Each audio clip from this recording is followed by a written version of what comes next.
2009 সালের পিলখানা হত্যাকাণ্ডের ঘটনায় ফেঁসে যেতে পারেন তৎকালীন প্রধানমন্ত্রী শেখ হাসিনা। এখানে হাসিনা সহ 58 জনের বিরুদ্ধে অভিযোগ দায়ের করেছে নিহত সেনা কর্মকর্তাদের পরিবারের সদস্যরা। আন্তর্জাতিক অপরাধ ট্রাইব্যুনালে এই ঘটনায় সম্প্রতি অভিযোগ দাখিল করা হয়েছে।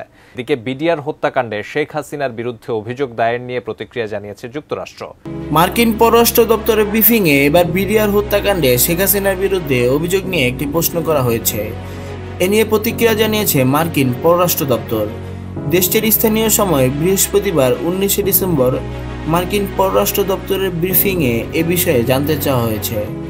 ব্রিফিংয়ে এক সাংবাদিক প্রশ্ন করেন, ঢাকার পিলখানায় বিডিআর হত্যাকাণ্ডে সংশ্লিষ্টতায় সাবেক স্বৈরাচারী প্রধানমন্ত্রী শেখ হাসিনা সহ 57 জনের বিরুদ্ধে আন্তর্জাতিক অপরাধ ট্রাইব্যুনালে অভিযোগ দায়ের করেছেন নিহত সেনা কর্মকর্তাদের পরিবারের সদস্যরা।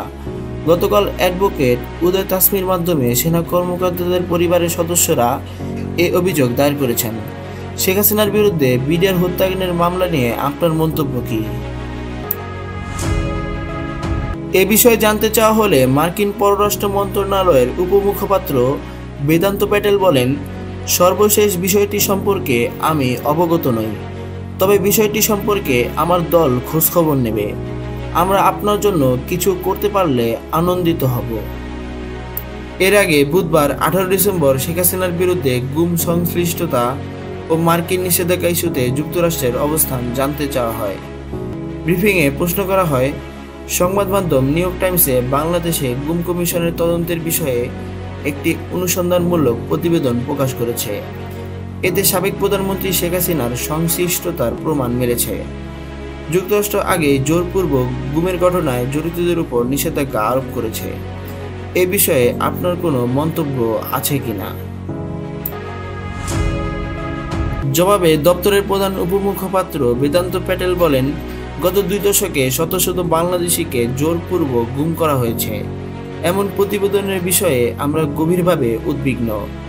জোরপূর্বক মানবাধিকারের লঙ্ঘন এবং এটি আটক বা বন্দীরা অনির্দিষ্ট সময়ের জন্য ট্রমার ভিতর দিয়ে পার করেন, এমনকি তাদের অনিশ্চয়তার বিষয়ে পরিবারগুলোকে ট্রমার ভিতর দিয়ে যেতে হয়। আমরা অন্তর্বর্তী সরকারের এই অপরাধের তদন্তের প্রচেষ্টাকে স্বাগত জানাই। এছাড়া আমরা ভিকটিম এবং তাদের পরিবারের সদস্যদের জন্য ন্যায় বিচার প্রদানের জন্য ন্যায্য ও স্বচ্ছ প্রতিক্রিয়াকে উৎসাহিত করি।